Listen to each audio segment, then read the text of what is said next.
For me, alcohol is off the list. It's been off the list entirely. For a long time, it was probably, in the first year, after my exercise and chamomile tea and other, meditative rituals and things that I was pretty good about, alcohol slipped from 1 to 2 to 3 to 4. And then eventually it was number 20 on my list. I got maybe by the second year alcohol free.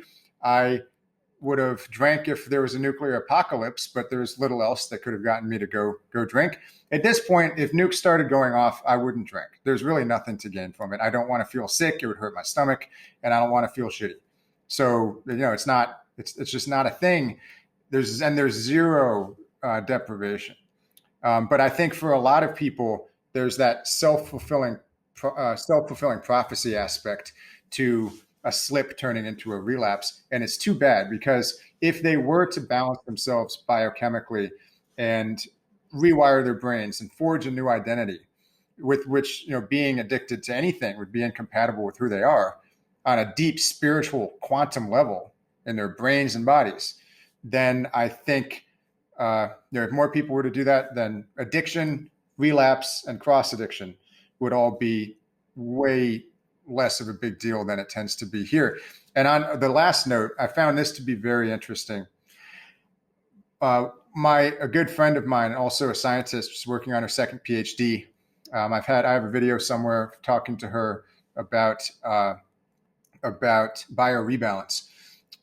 She works in an alcohol clinic or an addiction clinic where they detox people off of alcohol using nutrients in Europe. And that's correct, Dr. Rebecca Erickson. We were talking once about some of her clients and her approach. This was a long time ago, and talking about what the end goal was. And I had mentioned abstinence, and she goes, "Oh, well, we don't necessarily recommend abstinence." And I thought, what? And she was like, "Yeah, we don't. We want them to be able to have a glass of wine. Remember, she's in Spain, in the Mediterranean. We want them to eat so that they can have a glass of wine every now and then." And I thought that would be blasphemous. Like if you said that in the United States, you'd probably lose your addiction treatment license or something. That goes against all the orthodoxies. And again, I'm not trying to muddle an issue for people. I wrote the book Drinking Sucks. I think it sucks, but I think it sucks so much that we need to demolish all of the luster that it has for people.